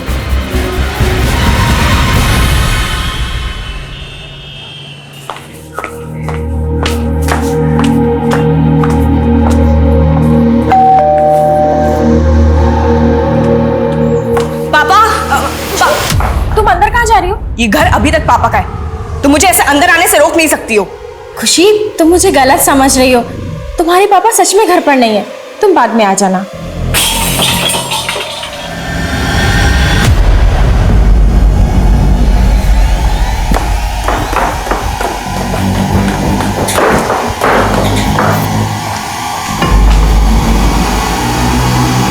पापा सर रोशनी ने जो अपने पति की कंपनी के बारे में बताया था, जिग्मा इंटरनेशनल, सर मैंने चेक किया है, इस नाम की कोई कंपनी है ही नहीं। और सर उसने जो एड्रेस दिया था वो भी गलत है। रोशनी के फादर ने हमें बताया था कि रोशनी कई लोगों का पैसा लेकर भागी है, और अब रोशनी ने अपने पति के बारे में हमें रॉन्ग इन्फॉर्मेशन दी। सर मुझे तो ये भी डाउट हो रहा है कि इसका हस्बैंड है भी या नहीं। मतलब सर रोशनी यहाँ पे 3 महीने पहले रहने आई, लेकिन उसके आस पड़ोस में किसी ने भी कभी भी उसे अपने पति के साथ नहीं देखा है। सर वैसे दिखने में तो रोशनी नॉर्मल लगती थी, लेकिन पिछले महीने जब मैं उससे रेंट लेने गई तो वो खुद से बड़बड़ा रही थी। पता है सनी, आज ना मैंने तुम्हारे लिए तुम्हारा फेवरेट बटर पनीर बनाया है, और उसके बाद ना हम कहीं घूमने चलेंगे। हाँ अरे निर्मला दीदी आप? हाँ रोशनी, मैं तो रेंट लेने आई थी पर तुम किसी से बात कर रही थी। अच्छा ये तो मेरे हस्बैंड ने मुझे दिया है, तो जब भी उनकी याद आती है तो इससे बात कर लेती हूँ। अच्छा पर हस्बैंड कहाँ है तुम्हारे? लास्ट वीक आने वाले थे ना? उनका एक्सीडेंट हो गया लास्ट वीक, अभी यूएसए में ही है। सर मुझे लगता है कि वो अपने पति को काफी समय पहले खो चुकी है और उसे हेलुसिनेट करती है। नाराज मत हो बेटा। कैसे नाराज ना हूँ पापा, आज मम्मी की बरसी थी, आप पूजा में तो आए नहीं और ऊपर से उस दमयंती के साथ। देख बेटा मैं बहुत शर्मिंदा हूँ, पर अगर आप सच में शर्मिंदा है ना पापा, तो अभी के अभी उस दमयंती को छोड़ दीजिए और तब तक मुझसे बात मत करिएगा।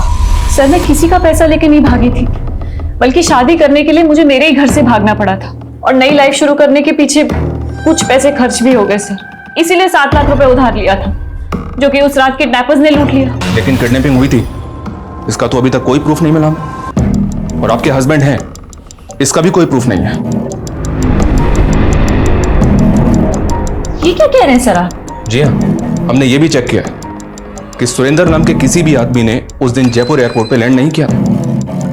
अपने हस्बैंड के ऑफिस का जो एड्रेस आपने हमें दिया था वो भी गलत था। रोशनी जी, इंक्वायरी में जो सामने आया मैंने आपको बता दिया। मुझे नहीं पता है कि आप ये सब क्यों कर रहे हैं, पर हमें ये सुनने को मिला है कि आपकी दिमागी हालत ठीक नहीं है। वहां मेरे पति मुसीबत में है, हमारे 7 लाख रुपए लुट गए और आप केस सॉल्व करने की बजाय केस से पल्ला झाड़ रहे हैं। अगर आप वाकई में सच बोल रहे हैं तो बताइए हमें, उस दिन वो 7 लाख रुपए आपने किससे लिए थे? क्या बात कर रहे हैं सर, इतने बजट में तो मैं 50 और कैप्स डाल दूं। थोड़े सस्ते में निपटाइए ना। अबे तो अपना काम कर रहा है। चौधरी आएगा तू चौधरी आएगा, मैं देख लूंगा मेरे ठीक है। क्या कर रहे हैं आप? मच्छी बाजार है क्या ये? कस्टमर्स देखेंगे तो क्या रेपुटेशन पड़ेगा। आप प्लीज जाइए। Thank you. उमेश, ये क्या है? कहाँ गाड़ी ठोक के आया तू? मैडम वो थोड़ा सा टच हो गया था। ये खून क्या झोल किया है तूने? मैडम खून नहीं है, चटनी है। मैं वो समोसा खा रहा था ना, मैं भी साफ कर देता हूँ।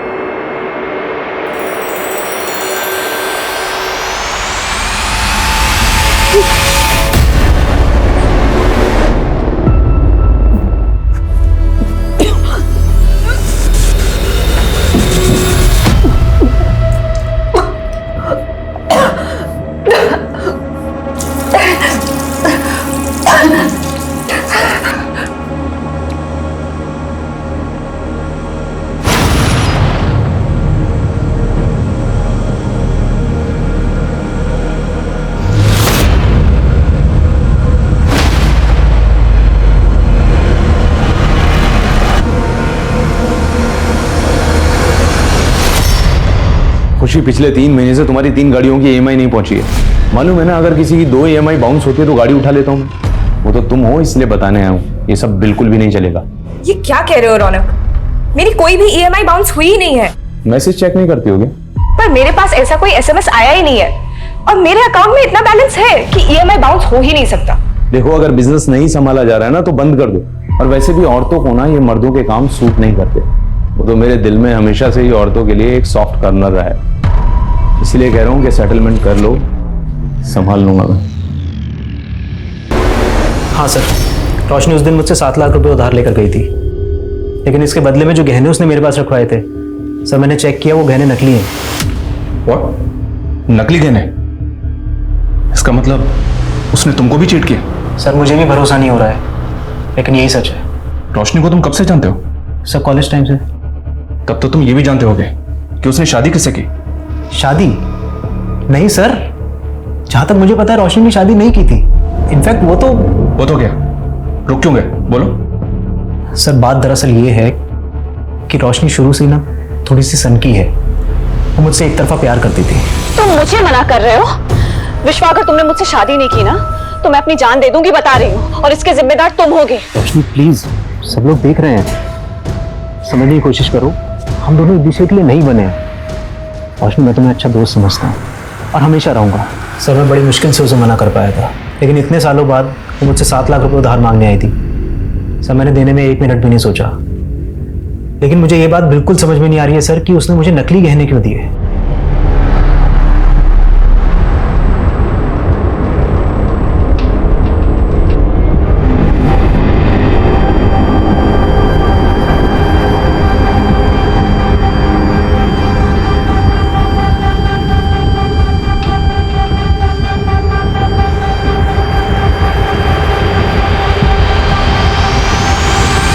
अपना दिमागी संतुलन खो बैठी थी। और अगर उसकी शादी नहीं हुई थी तो उसे प्रेग्नेंट किसने किया? ये तो साफ था कि रोशनी की जिंदगी में कोई आदमी था, लेकिन वो उसका पति था या नहीं ये कभी साफ नहीं हो पाया। रोशनी चीखती रही कि उसके पति को किडनैप किया गया, उसकी जान खतरे में, और किसी ने उसकी बात नहीं सुनी। तो क्या नाइंसाफी सिर्फ रोशनी के साथ हुई थी या उसके पति सुरेंद्र के साथ भी?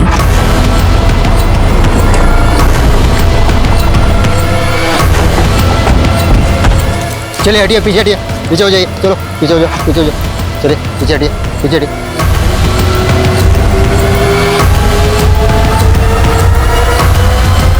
चेहरा बुरी तरह से बिगाड़ा गया है ताकि शिनाख्त ना हो सके। बॉडी को पोस्टमार्टम के लिए भेजो सर। और मिसिंग कंप्लेंट स्कैन करो ताकि शिनाख्त की लीड मिल सके सर।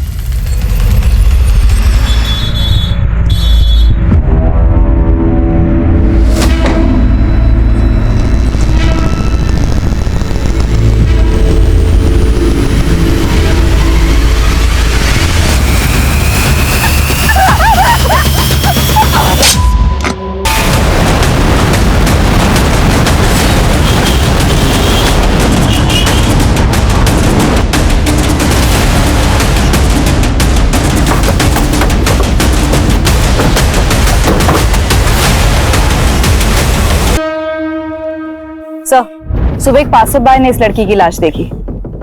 लाश को देखकर लग रहा है कि मर्डर कल रात को हुआ था। खुशी की बॉडी हमें एमजी रोड पर मिली। वो कहाँ जा रही थी?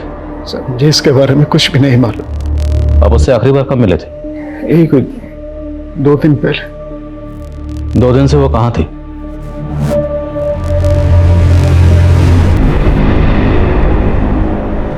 सो अपने घर पर थी। अपने घर मतलब?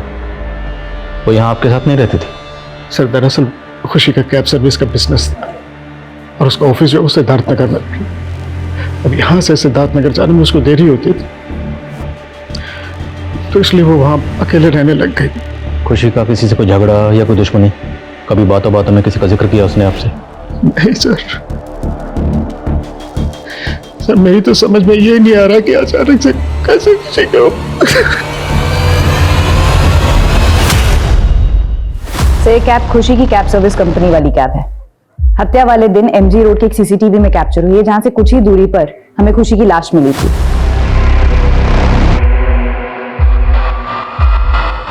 हाँ सर, ये कैब हमारी खुशी मैडम की कंपनी की ही है। वो तो हमें पता है, इसलिए तो यहाँ पूछताछ के लिए आए हैं। लेकिन इस कैब को चला रहा है वो कौन? सर ये तो हमारा ड्राइवर उमेश चलाता है। कहाँ वो? बुलवाइए उसे। सर वो तो कल से आया ही नहीं और सुबह से उसका फोन भी ऑफ आ रहा है सर। इस उमेश का आपकी खुशी मैडम से कोई झगड़ा था? सर ऐसा तो कोई झगड़ा नहीं था, लेकिन कुछ दिन पहले खुशी मैडम को उसके ऊपर शक हुआ था। ये क्या है? कहाँ गाड़ी ठोक के आया तू?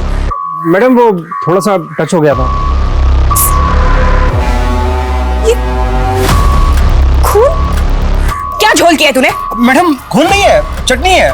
मैं वो समोसा खा रहा था ना, मैं भी साफ करता हूँ। 1 मिनट में। ये उमेश हमें कहीं घुमा तो नहीं रहा है? पता नहीं कोई झोल करके आया हो तो देने के देने पड़ जाएंगे। पता करो कि ये कैब कहाँ लेके गया था। सर ऐसा तो कुछ मुझे पता नहीं चला था उमेश के बारे में, पर हाँ सर हो सकता है कि उमेश ने कोई झोल किया हो जिसके बारे में खुशी मैडम को पता लग गया हो और इसलिए उसने खुशी मैडम के साथ।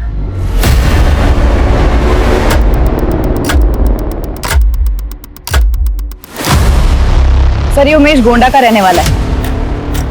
मैंने गोंडा पुलिस को इन्फॉर्म कर दिया है। और खुशी को शक था कि इस उमेश ने कैब में कोई क्राइम किया होगा। पता लगाओ क्या ये किसी तरह की क्रिमिनल एक्टिविटीज में इन्वॉल्व है। उस कैब का पता लगाओ, हो सकता है उमेश ने उस कैब को कहीं डंप किया।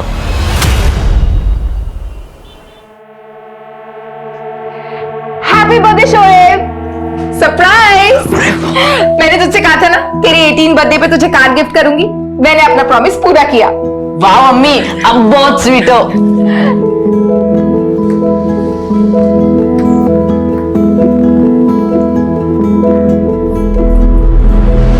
अम्मी, अम्मी ये तो पुरानी कार है। हाँ बस 1-2 साल।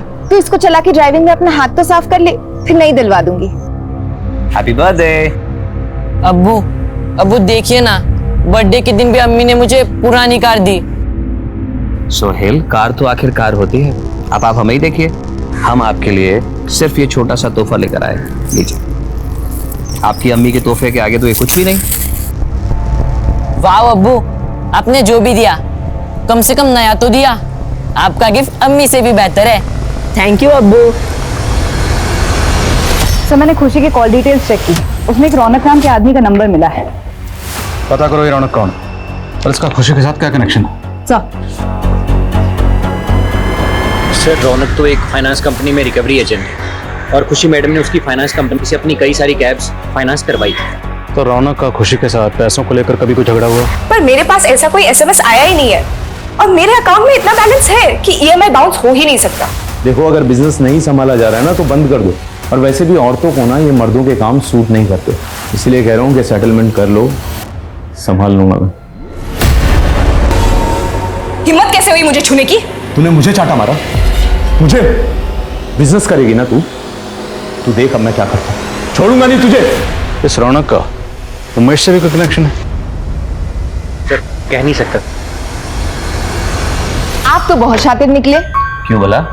मेरे बेटे को भी अब आपने अपना बना लिया। आपको जलन हो रही है क्या? नहीं, खुशी हो रही है।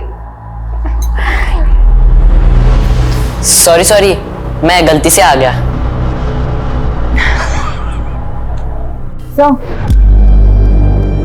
सर, ये बात बिल्कुल सही है कि खुशी की कंपनी के करंट अकाउंट से 3 कैब्स के लोन की ईएमआई पिछले 3 महीने से बाउंस हो रही थी। लेकिन हैरानी वाली बात यह भी है कि पिछले 3 महीने से खुशी के अकाउंट में जब भी पैसा आ रहा था वो अगले ही दिन निकाल दिया जा रहा था। निकाल कौन रहा था? सर, सिर्फ सेल्फ बेरर चेक से पैसे निकल रहे थे। एक और बात सर, खुशी के करंट अकाउंट से जो नंबर लिंक था उसे बदल कर कोई फेक आईडी का नंबर लिंक किया गया था 3 महीने पहले। फेक आईडी का नंबर? ऐसा कौन करेगा? सर, खुशी की कंपनी में को पार्टनर उसके फादर हैं। उसके अकाउंट का एक्सेस सिर्फ उनके अलावा और किसी के पास नहीं है। हाँ सर, खुशी ने मुझे इस नंबर के बारे में बताया था, लेकिन मुझे ये नहीं मालूम था कि ये नंबर फेक आईडी का है। मेरे अलावा बिजनेस के करंट अकाउंट में सिर्फ आपका मोबाइल नंबर लिंक हो सकता है। हाँ, तो मैंने ऐसा कुछ भी नहीं किया है। तो शायद आपकी दमयंती ने किया हो। बस। तो ये आपने हमें पहले क्यों नहीं बताया? क्योंकि सर, मुझे लगा वो मेरे और दमयंती के बीच में गलतफहमी पैदा करने के लिए ये सब कर रही है। क्योंकि दमयंती खुशी की सौतेली माँ थी, इसलिए उस पर शक था। हाँ सर। तू टेंशन मत ले, वो कैब का बिजनेस ले दे के लोकेश के हाथ में आने वाला है। पर दीदी, उन्हें तो बिजनेस करना ही नहीं है। वही तो, वो बिजनेस तो हम दोनों को संभालना है। लेकिन तू ज्यादा जल्दबाजी मत कर। तुझे पता है ना, पुलिस सबसे पहले शक करीबी रिश्तेदारों पर ही करती है।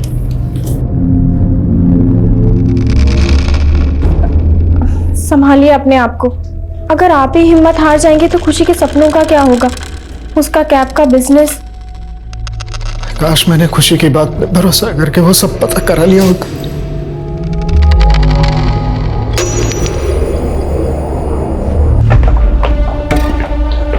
सब लोग अच्छे चेक करो।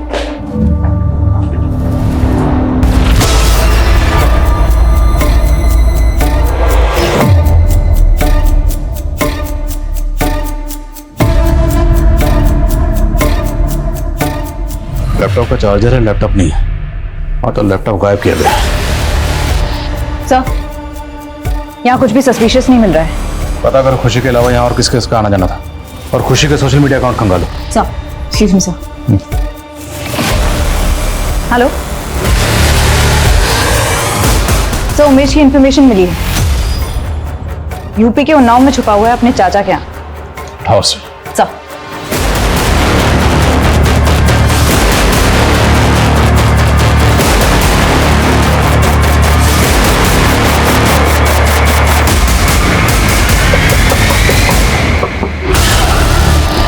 अरे मैडम, पकड़ो इसे। ये चलो।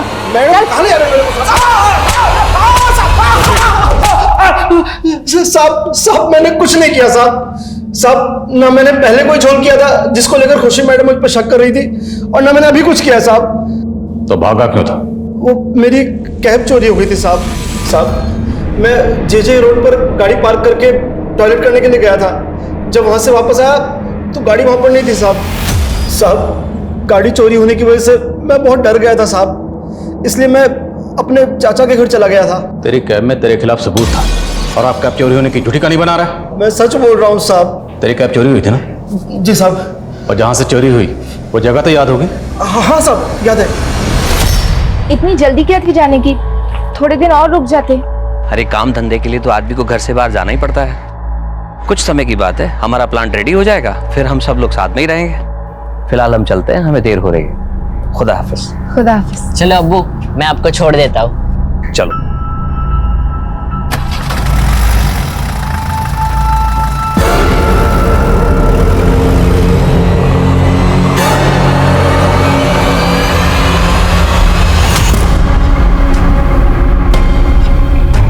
मैडम मैंने यहीं खड़ी की थी कैब, यहीं से चोरी हुई थी। मैं उधर की साइड टॉयलेट करने गया था और जब वापस आया तो कैब वहाँ नहीं थी। आसपास कोई सीसीटीवी नहीं है इसलिए घुमा रहा है ना मैं? नहीं मैडम, मैं सच बोल रहा हूँ।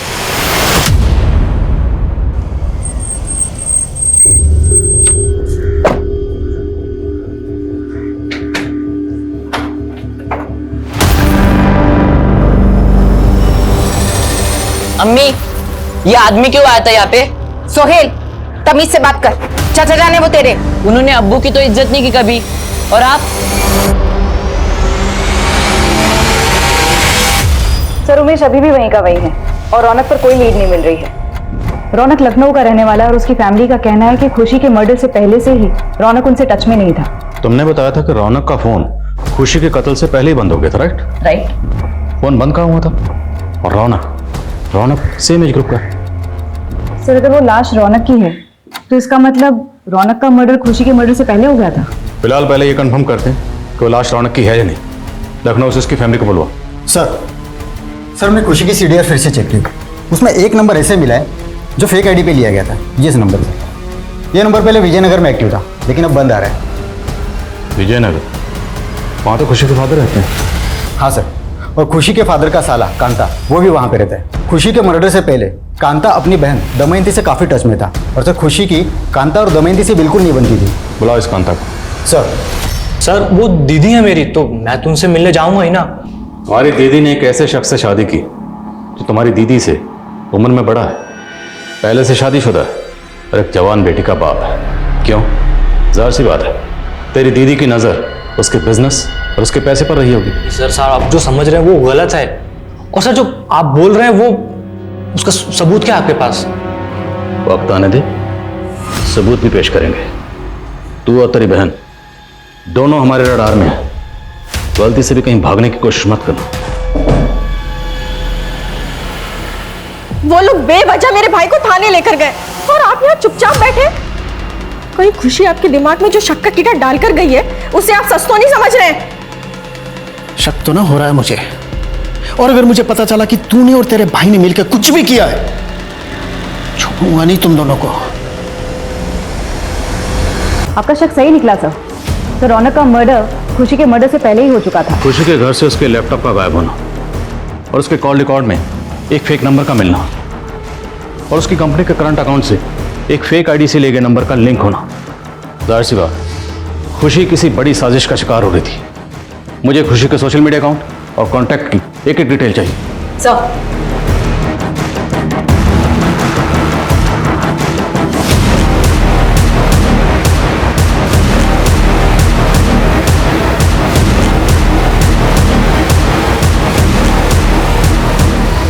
अम्मी, कल सुबह से अब्बू का फोन नहीं लग रहा है। आप इतनी इत्मीनान से कैसे बैठ सकती है? तेरे अब्बू कोई बच्चे नहीं है, किसी काम में फंस गए होंगे, तू इतनी फिक्र मत कर। सर ये खुशी के कांटेक्ट में मौजूद सभी सस्पिशियस लोगों की फोटोज हैं। इनमें से ज्यादातर लोगों से हमारी बात हो चुकी है।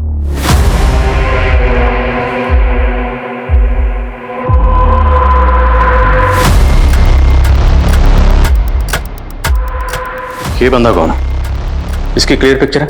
नहीं सर, ये इकलौता फोटो है। इनफैक्ट अभी तक हम इसकी पहचान भी नहीं कर पाए हैं, इसलिए सबसे ज्यादा शक हमें इसी पर है। पुलिस ने खुशी के मर्डर का मोटिव रखने वाले सभी सस्पेक्ट्स को खंगाल लिया था, लेकिन ये हत्या इतनी शातिर ढंग से की गई थी कि कातिल के खिलाफ कोई सबूत ही नहीं मिल रहे थे। देखते ही देखते खुशी मर्डर केस के 6 महीने बीत गए। ठंडे बस्ते में चला गया ये केस। अखबारों में भी इसका कोई जिक्र नहीं था और पुलिस के लिए ये केस अनसॉल्व्ड केसेस की फहरिस्त में शामिल हो गया।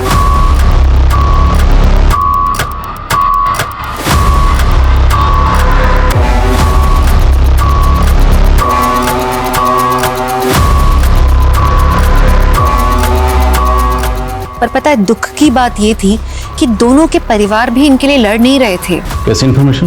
सर वो आदमी जिसका फोटो खुशी के सोशल मीडिया पर मिला था, उसकी मिसिंग कंप्लेंट दर्ज हुई है भोपाल में।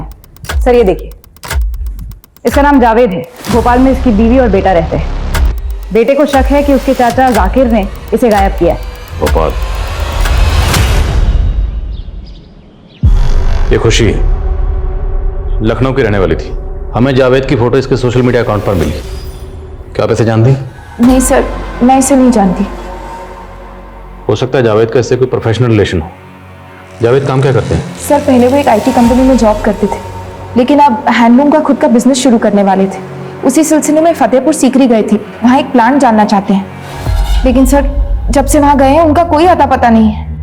अच्छा, आपको ऐसा लगता है कि आपके अबू जावेद को आपके चचा जाकिर ने गायब किया है? जी सर। क्यों? क्योंकि वो अब्बू को बिल्कुल पसंद नहीं करते थे, और अम्मी भी। शोएब सर, मेरी बेटी को कोई गलत फहमी हुई है। माना जाकिर मेरे और जावेद की शादी से खुश नहीं था, लेकिन ऐसा कुछ नहीं है। जाकिर अगर आपकी और जावेद की शादी से खुश नहीं भी था तो आपकी शादी को तो एक अरसा हो गया, तो इतने अरसे बाद जाकिर अपने बड़े भाई जावेद को गायब क्यों करेगा? नहीं सर, जावेद जाकिर के भाई नहीं है। जावेद से तो मेरी अभी 3 महीने पहले ही शादी हुई थी।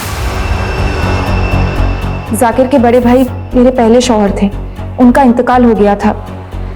जावेद से मैंने दूसरी शादी की थी।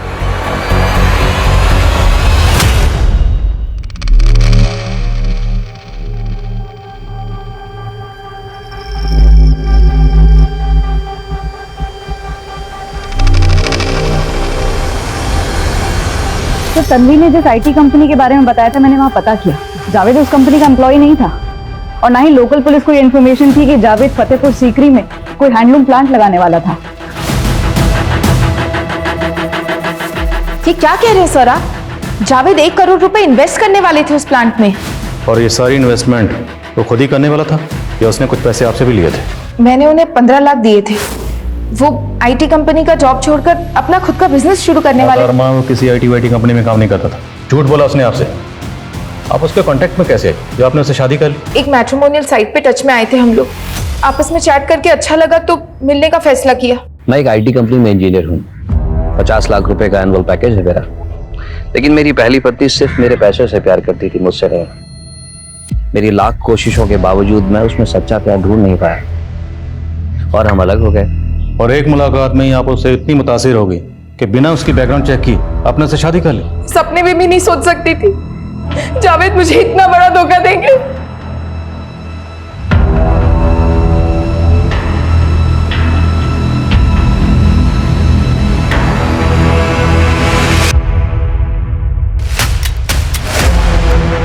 ये सॉफ्टवेयर आपको जावेद ने गिफ्ट किया था।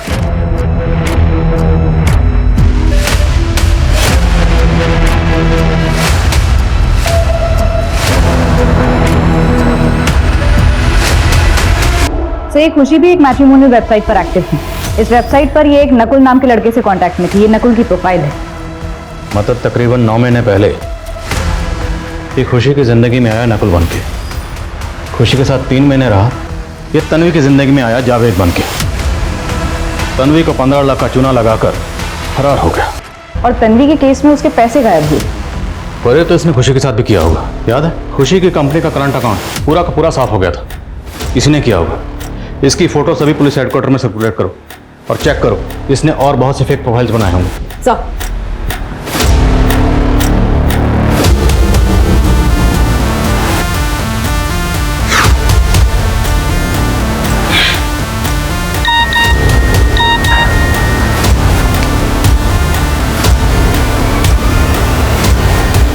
पूजा, मेरे बिना तुझे कोई और ना मिलेगा दूजा।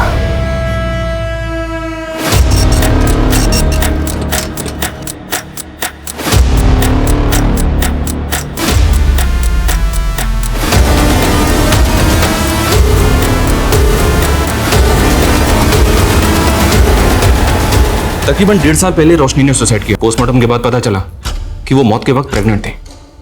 उसकी डेथ के बाद हमें रियलाइज हुआ कि रोशनी की बात ना मानना हमारी सबसे बड़ी भूल थी।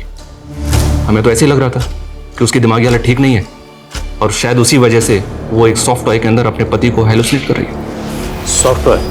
जी हाँ। आपके पास सॉफ्टवेयर का कोई रेफरेंस पिक्चर है? हाँ, फोटो है उसका। ये लीजिए।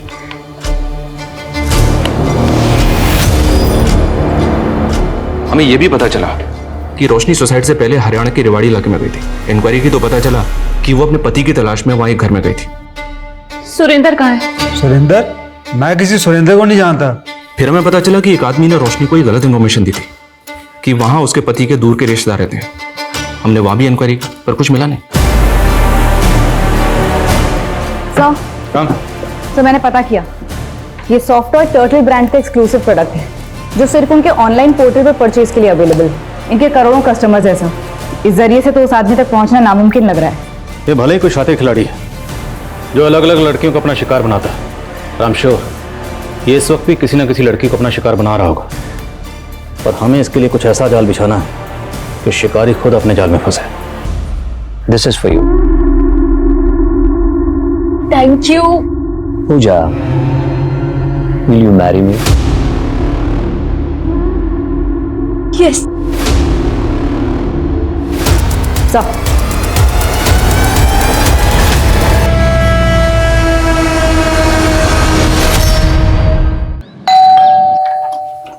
जी ma'am courier. Mister Rahul ji sir, ये आपका गिफ्ट है जो आपने आपके वाइफ के लिए ऑर्डर किया था। देखिए ये तो मैंने बहुत पहले ऑर्डर किया था और हमें मिल भी चुका है। ये आपकी इस वाइफ के लिए नहीं, अगली वाइफ के लिए, मतलब आपके अगले शिकार के लिए।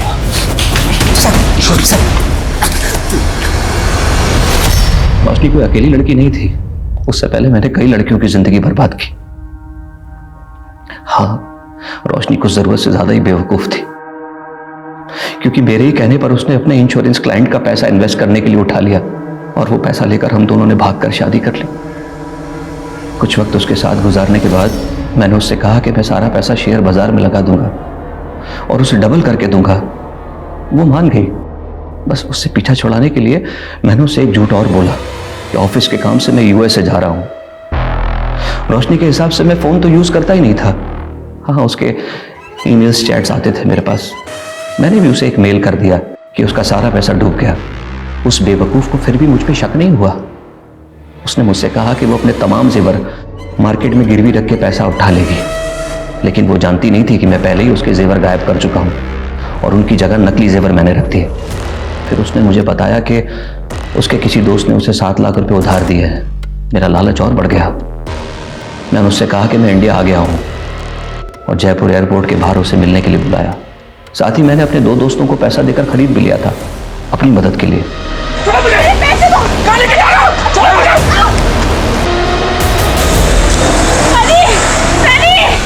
तूने रोशनी को जिंदा छोड़ दिया, लेकिन खुशी को क्यों मारा?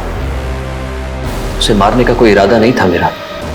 वो तो मेरे काम की कौड़ी थी। पहला वो अपने घर से अलग रहती थी और दूसरा उसके फादर से उसकी बनती नहीं थी। खुशी तुम्हें लगता है वो हाँ करेंगे? मुझे किसी के हाँ की जरूरत नहीं है नकुल।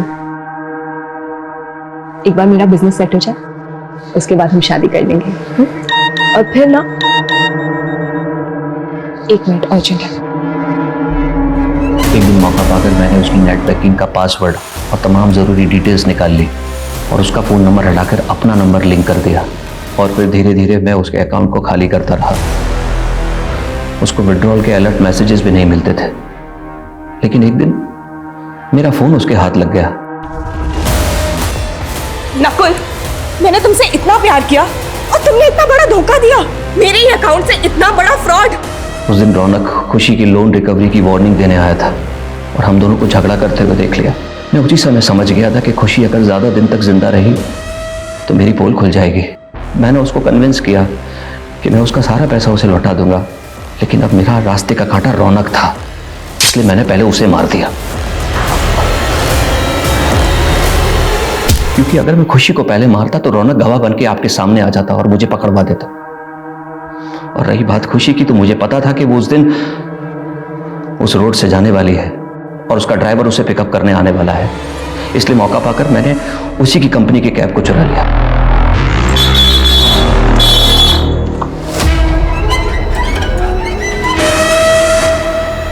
सर, मेरी एक गर्लफ्रेंड थी सिमरन।